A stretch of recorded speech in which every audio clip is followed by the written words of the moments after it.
Show, TV's only source for all the stuff you care about. I am disgusting right now. It's not good at all. Kevin's not feeling good, so let's give him a round of applause for being here. That doesn't heal me at all. Thank you. If the Outbreak monkey banged the cast of Contagion, you would have my sinuses right now. Their baby would be living in there right now. Are you contagious? Disgusting. Probably, but don't worry about it. Don't worry about it. Just stay over there and we'll be good. Thank you for that. I'm Kevin Perez. Good to see you. And this is I'm Candace Bailey. Candace Bailey, everybody. We're coming to you live from the G4 studios in Los Angeles. Huge show. In fact, on the program today, lock up your daughters and overly sensitive sons. Andrew Dice Clay will be here to defend us all. I cannot wait. And Jessica Chobot trick-or-treats her way through Halloween Horror Nights at Universal Studios. Which I guess means I should start thinking about my costume for this year. You should. Do people still recognize the Gimp from Pulp Fiction? They do, right?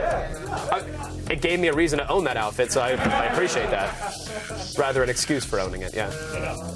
Then in the loop, Majority Report host Sam Cedar will update us on the epic protest against corporate greed currently underway on Wall Street. Plus, are you balancing too many boxes on top of each other in your living room? We've got the solution in Gadgetron. A 3D Blu-ray home theater system with speakers that'll shake your floorboards and really piss off your neighbors. Oh. Because Kevin knows how to do that. I do. The lady's 90 and I've never said hello to her. Whatever. Time now to run down the top 5 things on the web. We're going around the net.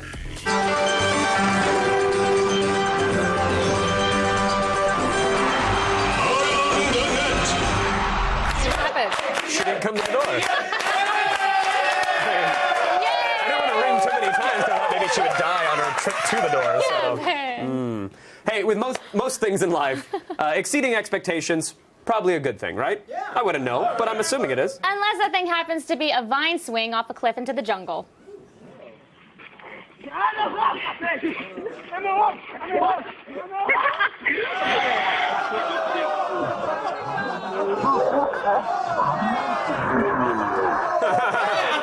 That's... Where did he go? Where did he go? Oh, he belongs to the jungle now. Yeah, it's a circle of life kind of thing. Yeah. That's so sad. What's that? No, don't be selfish. It's not sad for the thousands of maggots that will feed on his corpse. You gotta have a heart, Candace. Oh, maggots are disgusting. That's really sad. Speciest. Speciest? Yeah.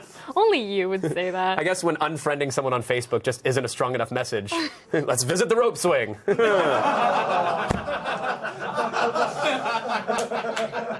how I do it. That's how you do it? Mm-hmm. And at number 4, a supercut from the old Showtime series Fairy Tale Theater featuring, darn it, I'm blanking. The lady from The Shining.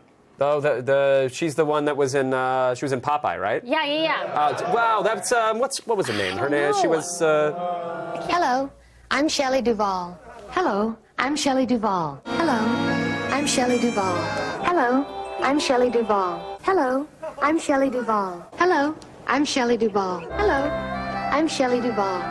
Hello, I'm Shelley Duvall. Hello, I'm Shelley Duvall. Hello, I'm Shelley Duvall. Hello, I'm Shelley Duvall. Hello, I'm Shelley Duvall. Hello, I'm Shelley Duvall. Hello? Hello, Shelley Duvall. I love that. I don't like that. What? I had a nightmare like that once. Oh, yeah, me too. Yeah. Nightmares are the ones where the sheets get all soggy, right? Is that a no? No! Oh. Gross. Then I didn't have a nightmare about her. And at number 3, behold the unholy union of technology and fruit. This is what happens when you let people go to art school.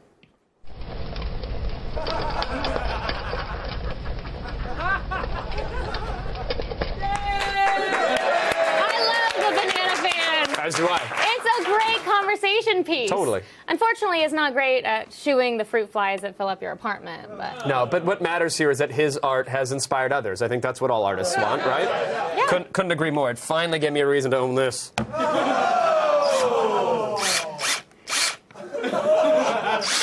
you want to know what this is for? No, I don't.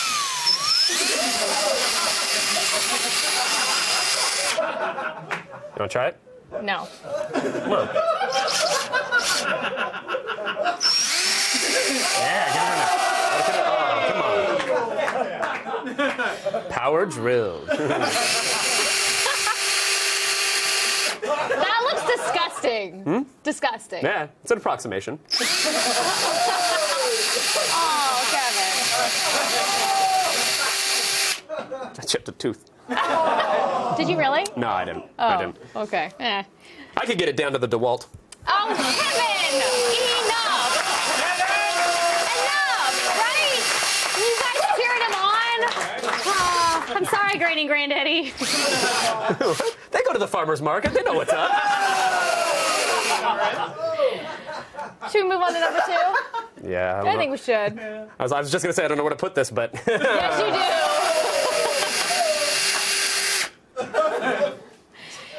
And at number 2 today, gazing at horror at a terrible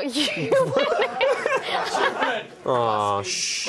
I'm all flustered. Let me try that again. That happens. Keep it away. Keep it Yeah. away. Yeah. And at number 2 today, gaze in horror at a terrible human-animal hybrid. Oh, This is why come we on. can't have nice things, Candace. Behold the seal man. Yes. Go.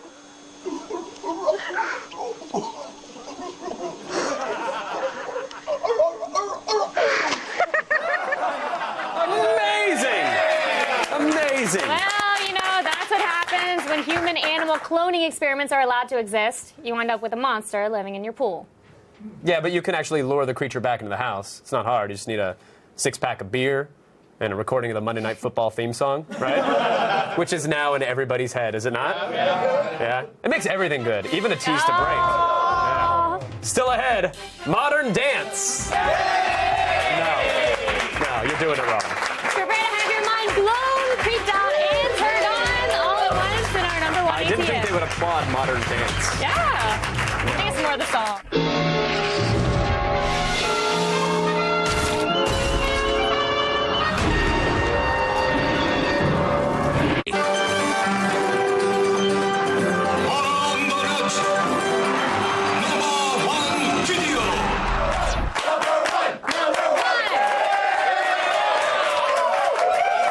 Ew! What? Is that from the cucumber or your nose? Ew! What is it? Yes. Did you say lick it? That is disgusting. It's the only way to know, Candace. It's literally the only way to know. Y'all are Do all it for gross. science. No. Okay. Candace, No, Candace, no. Candace.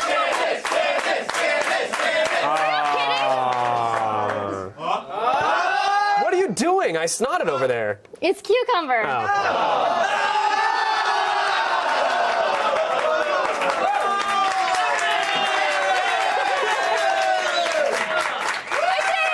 And I'm so grossed out. Can I pure all my tongue now? Yeah. Candace gets the gold star sticker today on her chart. Good job, Candace. And at number 1, an inspired modern dance performance by the Sadler's Wells Dance House of London. Oh, look at the time. It's yawn o'clock. Kevin, Oh, you should give this one a chance. No. Yeah.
The hell was that? It was modern dance, Kevin. No, that was a bunch of crazy naked people running around on stage. Wasn't dance or modern. It's an art form. I'm not surprised you wouldn't recognize that. What? No, you call that art, really? Dance is one of the oldest forms of communication, Kevin. Okay. Okay, so if what you just said is true, then what is that communicating exactly, Candace? Well, you know. No, I don't. What's great about dance is that it's open to interpretation. So, to me, this represents man's relationship with science and technology. For each stride forward, there's a slip back, you see? No, I don't see. No. Jesus! Don't what? No, okay. What was that, Professor Bailey? Enlighten us. You know, this is a stride towards space exploration, or it's Jeez! about the Special Olympics, maybe. Yeah, see, you don't even know what you're talking about. You have no idea. Yes, Kevin. Dance always has a higher purpose to delight the audience and make them question the world they think they know. Yeah, I bet you're questioning a lot right now. Oh, okay. I'm turned on. Okay, you know, I'm sorry. This is a weird sex thing. Okay, well, see, if you would have said that from the start, then yes, I'd be interested. All right. So how does this attach? Is it weird. Velcro? You would think that Universal would be content with just scaring us with their movies, but no, they have to turn the entire theme park into a terror zone. Welcome to Halloween Horror Nights. Oh my God! Ah! Terrorizing patrons since 1997, Halloween Horror Nights is an annual tradition at Universal Studios where the theme park is transformed into a scare zone filled with horror mazes and costumed monsters who scare the crap out of you. Yay! Tell me a little bit about the history of Universal Studios and how it works with the horror genre movies. Well, really, the monster movie, as we know it, was born on this lot. It was during the silent film era, the 1920s, Hunchback of Notre Dame, Phantom of the Opera, and then the 30s, Frankenstein, Dracula, The Wolfman, The Mummy. So those movies were all made right here, so you could say horror is in our blood. And now we have movies like, you know, Rob Zombie's House of a Thousand Corpses sitting right here. We're doing Hostel this year with Eli Roth. That's pretty extreme. Horror always evolves, and as, you know, designers of this kind of thing, we have to evolve with it. It's fun for the fans who've seen the movie because they get to experience it and walk through it. And you have all the familiar places, and I added some new scares as well. I think people aren't expecting it to be as graphic as it actually is. It's actually really, really disgusting. What maze do you want to see? Well, I'm excited for The Thing because I love The Thing. And, you know, Rob Zombie always does such great mazes. I don't know if you know this, but my first starring role in a movie was in Rob Zombie's House of a Thousand Corpses, close in on the t-shirt. Push, push, push, push. And it's maybe my greatest claim to screen fame. But if I was 19 years old, I would love, like if I went and saw like a really cool horror movie, I would love to go to the interactive horror maze. So what were some of the challenges that you had approaching it? I didn't really work that hard on it. Not at all? You had everybody else do it for you? Yeah, pretty much. You know, I usually don't get that scared over things, so I've got my JustCam at 3000 here, and I think my panties are going to stay dry. What do you mean alone? It's the only way to really test it. Hit it!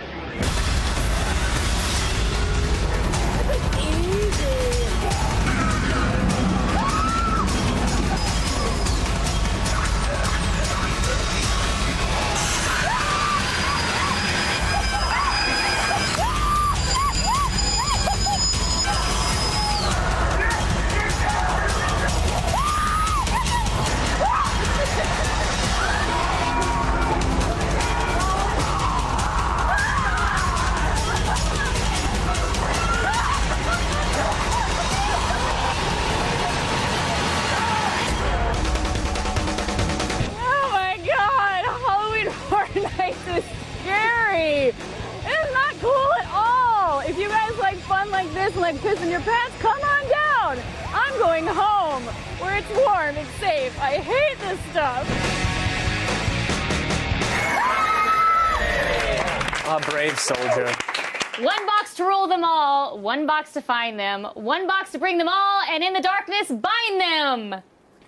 We're talking about home theater systems, right? Obviously. Yeah. Oh, okay.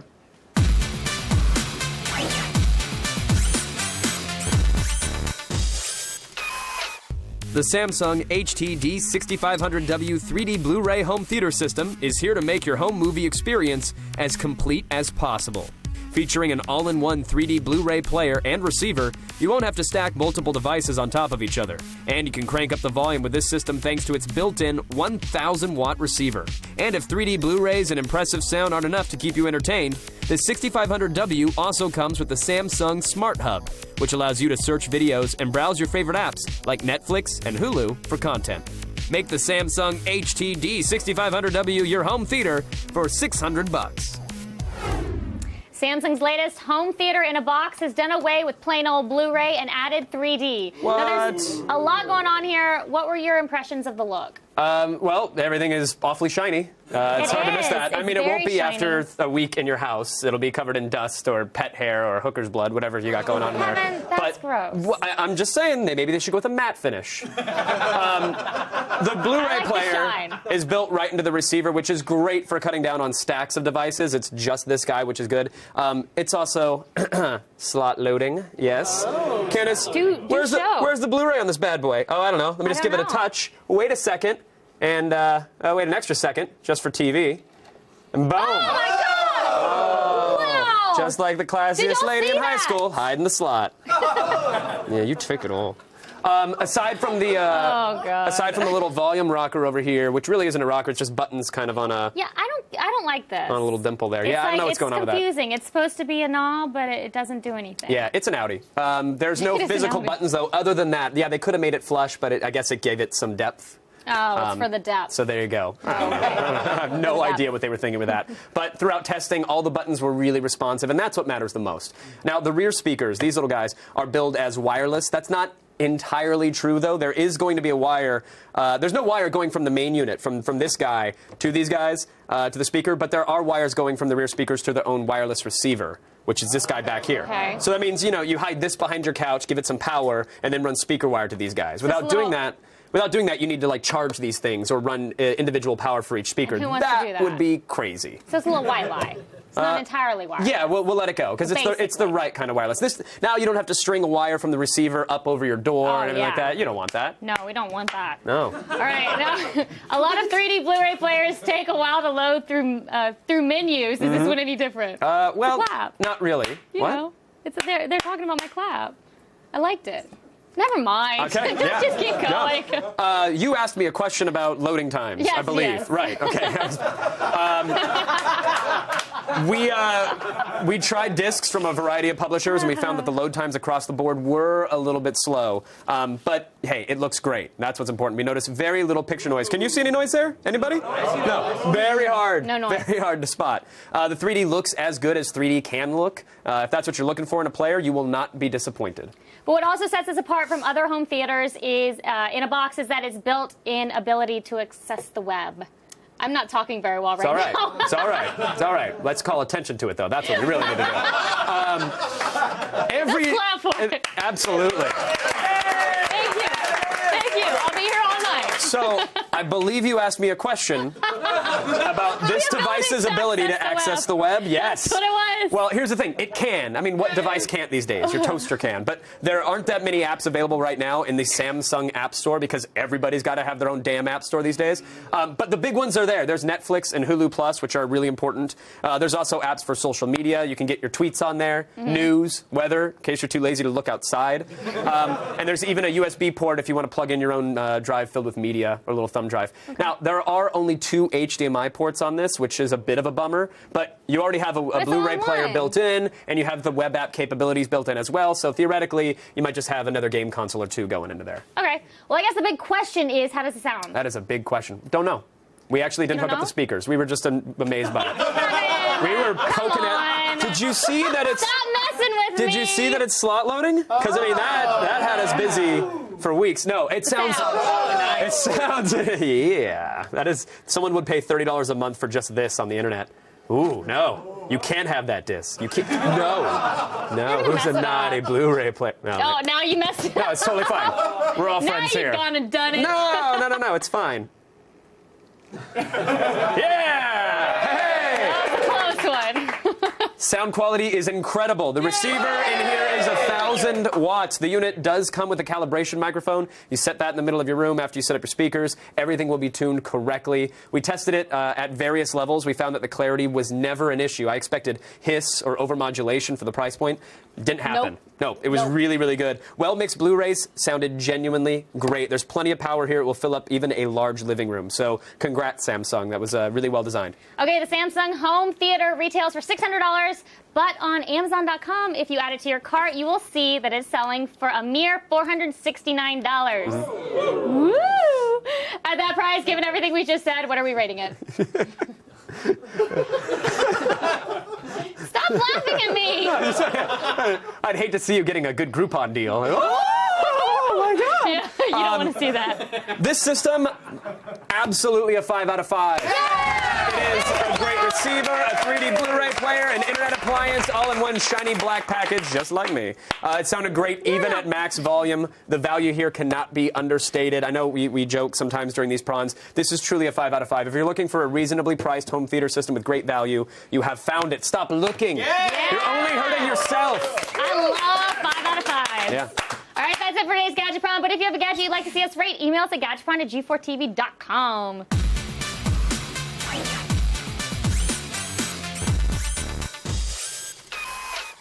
Still ahead, Amazon's fancy new tablet device may just fit into your budget. Sarah Underwood will tell you all. And why have thousands of protesters occupied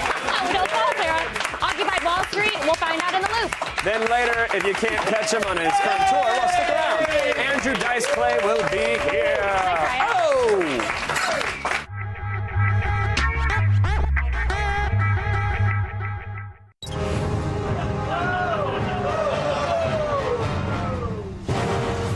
This just got real.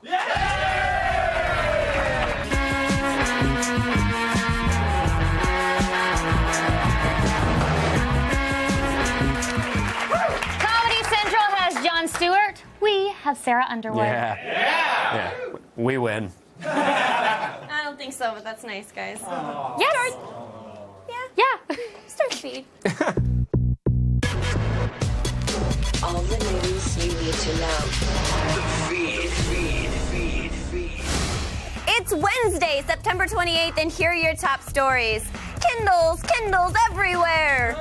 This morning, Amazon unveiled their new line of the popular e-reader, and they're cheap. The Fire, which sports a 7-inch color LCD but doesn't have a camera or 3G, will go for only $200. The new e-ink Kindle Touch will cost $100, while the base model will cost only $79. The new batch of Kindles will ship mid-November, but to quote Blair Herter, $79 Kindle just getting closer and closer to the cost of a hardcover book. I can't wait to tell our grandkids about the good old days when books had pages. You know what sucks? Paying more to see a movie in 3D. You know what sucks harder? Pretty soon, it might cost even more. Yeah. Yes. Sony just announced that they're opting out of the industry-wide practice of subsidizing 3D glasses, leaving it up to theaters to foot the bill. Other studios are likely to follow, which might result in more pre-movie ads or even higher 3D surcharges. I mean, I'm sure moviegoers won't mind at all, though, you know? It's not like there's a recession or anything. You or someone you know probably owns one of those ridiculously high-powered laser pointers, huh? Yeah. Well, be careful where you point that thing, because it might land you in jail. The FAA has said the incidents involving juiced-up laser pointers have doubled since 2009. And because super-powered lasers can blind pilots, the FBI is stepping in to help crack down. Obstructing air traffic with a laser can get you up to 20 years in jail or a $250,000 fine. So if you own a laser pointer, I'd just stick to messing with your cats, guys. And finally, the most unsurprising story of the decade! A new study found that over 78% of burglars now use sites like Twitter, Facebook, and Foursquare to find their next target. So unless you plan on pulling a Kevin McAllister, do you like that Home Alone reference? Yeah. I'd reconsider broadcasting to the world that you're never home. I'm Sarah Underwood, and you've just been fed. And back to Kevin. Thank you, Sarah Underwood. I gotta ask, is a revolution beginning on the streets of New York? It's a good question. Here's everything you need to know about Occupy Wall Street. On September 17th, demonstrators descended on New York's Zuccotti Park to protest corporate greed and social inequality as part of the Occupy Wall Street movement. While the mainstream media has paid little attention to this march on Wall Street, it hasn't been ignored by social media, and isolated incidents of police brutality and rallying speeches from activists have also helped swell the protesters' ranks to a few thousand bodies each day. And now, 12 days later, the movement shows no sign of abating and is beginning to spread to other cities across the country. While some are critiquing Occupy Wall Street as leaderless or directionless, one thing is clear. People are fed up, and they're moving to regain control of a corporatized nation. Could Occupy Wall Street turn into the next American Revolution? And what role is Anonymous playing in the protests? Tune in, turn on, tweet out. It's The Loop.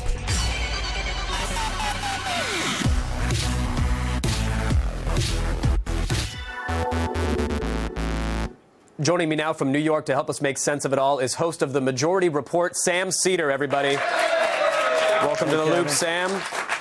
Thank you. Here we appreciate are. It, Kevin. We're 12 days in. I appreciate all the coverage you're doing, by the way. And we are here 12 days in. And depending upon what site you pull up, you'll read that either a resistance is taking place, that New York is filled with freedom fighters, or a bunch of trust fund hippies are swapping iPod songs and playing Frisbee golf. And that's quite a dichotomy there. So what is really happening, Sam?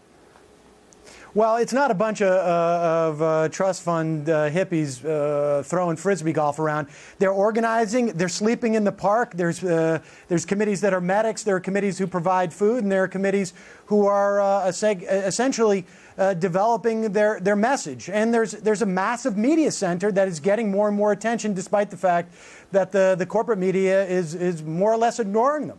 Yeah, what happened with that? It seems like I've seen footage of Tea Party protests where the media outnumbered the number of protesters there, and yet here it looks like there's, a good 1,000 people marching in the streets, and the only footage I'm seeing is coming from an iPhone.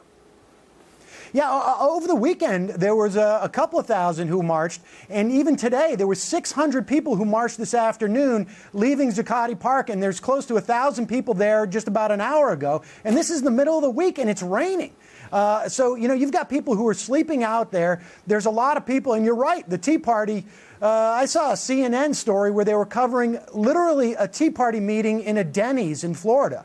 And it's weird. I don't know why the corporate media is not paying as much attention as they should be, but I think it has to do with the fact that these people are sort of developing their own message and not hand-feeding it to the media.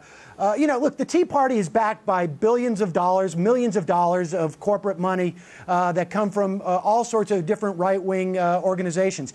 This group down there is completely grassroots, and they don't have media professionals who are feeding stories to CNN. They don't have spin doctors who are spreading the messages to the national newspapers. They're doing it on their own, and they're doing it on their own terms. Well, Sam, I've always said that the message for this right now is that the masses are the message. The question's always asked, what will it take to get people in the streets? When will they react? When will they rise up? And I think that question might be getting answered now, and yet others will say, but you don't have a clearly defined goal. What are you marching towards? What change are you asking for? Who's your target? People will always say. Do they need to have a defined target right now? No, I don't think they do. And, they're working towards it. But the fact of the matter is that the idea that there are people who are that upset, that outraged at what's going on in this country, they feel the system has broken down. They feel they're not being heard by their representatives in Washington and frankly, across the country. And so, yeah, I think you're right. They don't, look. It's Occupy Wall Street. It's not Occupy Central Park. It's not Occupy the Natural Museum of History. They're making a point, and they call themselves the 99 percenters. And essentially, they are representing most of the country whose attitudes and ideas are not being heard on the Washington stage because it's being dominated by the moneyed interests, much of which emanate out of Wall Street. And so they're going to take their time. They're going to develop their own message. But I think their presence there is their message. Is it, you mentioned the coverage of a Tea Party rally at a Denny's, and I could see CNN being there because the odds of somebody getting pepper sprayed at a Denny's are pretty high, actually. If you've ever gone to one, you should wear a riot mask. You should be very careful at the Denny's, yes. But it seems like the coverage really finally took hold and people started paying attention when people were fenced off and pepper sprayed for what, at least on the video, seems to be no good reason. Is that the catalyst here? Is that the turning of the tide in terms of attention and coverage? Yeah, I mean, sadly, Kevin, I think you're right. It really changed. Something really turned Saturday with those examples of the police just overreacting. And in fact, because of their own media center out there and getting those videos out there, that supervising police officer is under 2 different investigations by the city of New York right now for using excessive force. So they were very effective in making sure that to hold that officer accountable. But yeah, I mean, sad to say, look, NPR was saying on Monday that they wouldn't cover it unless there were people of import down there. And that was before, people like Michael Moore and Susan Sarandon and Cornel West started going down there. They wouldn't cover it unless there was violence. And sad to say that there was perpetrated, mostly as far as I could tell, by some of those supervising police officers. And they wouldn't go down there because there wasn't a specific list of demands. But do they really need a list of specific demands? I mean, does anybody really out there think that, well, if they came up with a demand for a certain policy, that would be acted upon? No, they're there to show that they're outraged, and it's effective. Yeah, they need a PowerPoint presentation for some people to be happy with the fact that they're in the streets and they're camping out and trying to get their message heard. And, you mentioned that the police officer, I believe it was Tony Baloney, was the one who pepper sprayed the protesters. It's true. You said he's under investigation. He was also under investigation by sort of internet hacktivist groups. Anonymous plastered his information online. What is their role in this protest? Early on, there was definitely some obvious presence of members of Anonymous to the extent that they have a defined membership because they were wearing those Guy Fawkes masks. Right. But in New York City, it's illegal to wear masks. In fact, you can't even wear bandanas. So you don't see that as much. But you're right.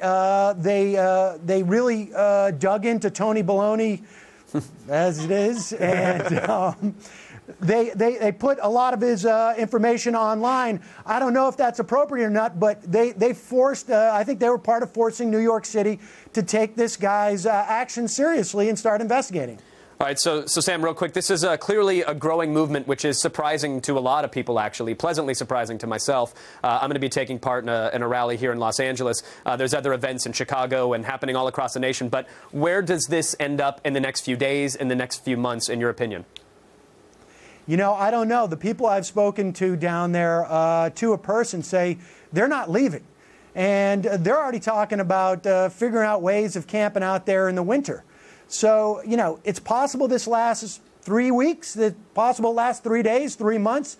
I don't know, but I think this is very much the beginning of something that's happening in this country, and certainly not the end. Yeah, I agree. And I encourage anybody who's spewing vitriol at the message of these protesters to read up a little bit before they just start tossing around the accusations of iPod-toting hippies. But Sam Seder, I really appreciate your reporting. I've been following your blog left and right. The Majority Report is online. You guys have to check it out. Thank you, Sam, for keeping us in the loop right now. Thank you, Kevin. We're going to head on over to Candace Bailey. Stay tuned. Andrew Dice Clay takes a break from touring to tell us what's on his mind. Fail. You're dead. Major fail. Fail. Fail, fail, fail, fail. You lose.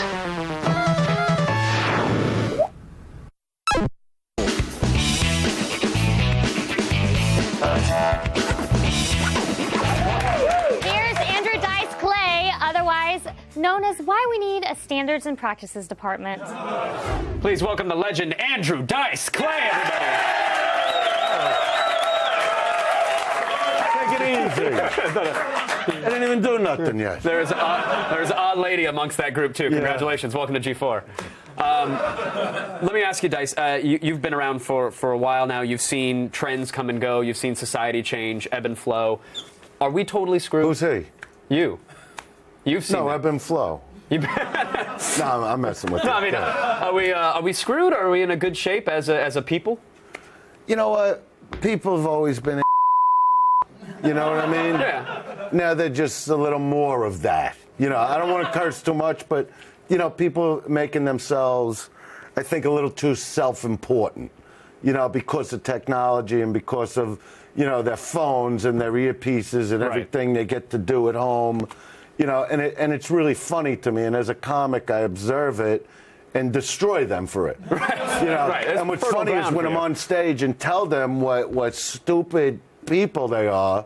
You know, I'm trying not to use bad words. Yeah. You know, when I tell them how they actually applaud it. Right. Which makes them even dumber. That was a great one. Let me tweet that. Andrew said I'm a douche bucket. No, but the point is, I would say to them, why are you applauding? I'm making fun of you. Right. You know, because I hate the technology thing. It really drives me nuts. So you think that, so people in society, there's been jerks everywhere. There's been yet now they have a platform to broadcast the fact that each and every one of us is self-absorbed. With the Facebook, the pressure to be on Facebook that I got a few years ago, like, you know, because it took me like 3 years just to figure out MySpace, you know, which MySpace used to be my apartment, you know what I mean? And once I got into that, it was like, oh, no, you don't want to be on there. You got to be on Facebook. You know, and then when I went to it and I see what people post, I'm going, how boring are their lives that they got to post? You know, I just cleaned up my dog's crap. You know what I mean? And I'm going, why do I need to know that? You know? Right. You don't need to know it. That you need to you need to retweet the photo so that other people know that he picked up the dog's crap. It's all about pornography. People use the computer. You know, they start out by going on one thing and they build up to the porn that they really want to get to. You know. Has the internet the availability of pornography, the ability to share it, to post it, to ingest it quickly? You know what? I think it's too much. It's too much, right? I think it's too much. Years ago, you used to have to sneak a tape. You know what I mean? You know, like a friend would go, come on over. I got, you know, and it was like reel to reel. But today, it's just the touch of a thing. I mean, I really taught my kids at a very young age. I go, you don't want to go to that. You know, and I got nothing against sex. Believe me, I have it all day long, you know. And some pornography is hilarious, by the way. When those girls think they're really going to ride to where they're going and then they just drive off, that's funny. I saw that one. Yeah, see? People say, well, there was in the 90s, it was all about political correctness. Now you can say whatever you want, but that's not even true today, right? Because if you tweet one wrong thing, if you work a joke, your career's done. Does that concern you as a performer, as a comedian? Does it concern you that if you try to workshop a joke, perhaps you know what? that might be bad? With me, it's different because I couldn't care less. I've been through such, you know, a media storm my whole career that I just say it the way it is on stage, and whoever doesn't like it, you know, could kiss my ass type of thing. You know, I'm a comic. I'm doing a comedy act, a comedy show. These are jokes. This is not my reality. So I don't really care anymore what people say about me. So, you know, that's our society, that they love pointing the finger, you know? Like when that guy Anthony Weiner was mailing his private parts around town. Oh, do you believe he's doing that? He wasn't cutting them off and physically mailing them around town. He was just tweeting photos. It was like internet penis, you know, whatever. You know, and people will go, what do you think of that? I go, you know what? The only wiener I'm concerned with is mine and whose fat little butt it's pummeling. You know what I mean? That's all I care about. I don't care about him. I love it. But I like making fun of it. You know, I'm a comic. Because it's not you. It's easy to make fun of it. It's comedy to me. You know what I mean? When people do that stuff. I know your son's getting into comedy as well. Yeah, my son has been doing stand-up. He goes under Max Silverstein, and it's really fun to watch that because, you know, I've always taught both my boys. Watching intently. Yeah, very intently. What are you doing? What are you doing over there? Look at that dome he's got. He wasn't paying attention. He was tweeting, Dice. I'm sorry. The entire interview. I'm jealous of my own kid's hair. It's unbelievable. But to me, he's almost like an edgier Seinfeld. That's his style. Nice. Because I would always tell my kids, no matter what you do, never walk in my shadow, do your own thing. You know, all those expressions, make your own wave, don't ride somebody else's wave. And he's doing it. He's great. Love it. Before we go, I have to ask, could you just, because it was one of the first times I was censored as a child, and one of the first times I got in trouble, could we just get a nursery rhyme, Dice? Yeah! A little something. Little boy Blue He needed the money. Oh! And believe me, you know, I'm going into the MCU Park this week, you know, Cyclone Stadium in Brooklyn, which I'm thrilled to be doing. For you, yeah. Yeah, well, that's where I'm from, and I never got to do a big show in Brooklyn. You know, I used to play a little comedy club that's not there anymore, Pips, and to start my tour and to go back where I come from is really thrilling to do that. So I'm excited about that. I'm excited about Vegas next month at the Riv. You know, so I don't know if we're supposed to talk about that stuff.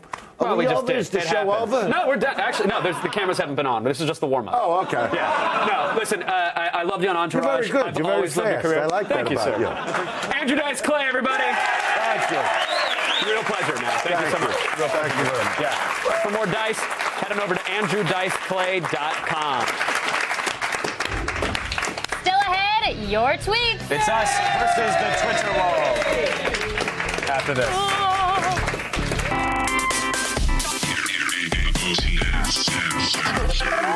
There he is, taking on the Pepper. Oh, no! That sounded like a clean break to me. Don't worry, buddy. We'll be back next year. Coming up tomorrow on an all-new Attack of the Show. Magicians Penn and Teller will be here live to dazzle and mystify us with their new Discovery Channel show, Penn and Teller Tell a Lie. Then Blair Herter heads to a galaxy far away for the premiere of the new Clone Wars series. And Chris Hardwick reviews the Motorola Droid Bionic. Will this 4G smartphone be the fastest Android of them all? Find out in Gadget Prom. See it tomorrow. Let us embrace the new form of haiku, the tweet. Oh. You want to read one? Yeah, jerky or J Herky. Is that a cucumber in your pants, or are you just enjoying the interpretive dance? Oh, hello. Go for it. What's the what? Well, I think they're talking to you. Your pants. yeah, but you do the dancing. Yes, I do. So, okay, that's not exactly. It's not. I would not slip $1 into the G-string for that dance, Candace. I would not. Yodobari288 from that to this says, I'm actually going to check out the Occupy Wall Street protests and such on Saturday for my school. AOTS just gave me more info to go by. Thank you. Thank you. Thank you. I'm disappointed with some of the Twitter followers who are like, well, look at you with your cushy corporate gig going out to the protest, hypocrite. I'm like, yeah, I am fortunate to have a job, and by that logic, then anybody who's ever had one or who's wearing shoes that they didn't sew themselves, you have no right to protest, and that makes absolutely zero sense to me. So, shame on me for biting the hand that might potentially be feeding me, but yeah, that's far more important. Thanks, Andrew Dice Clay. Thanks, Andrew Dice Clay, Jessica Chobot, Sam Cedar, and Sarah Underwood.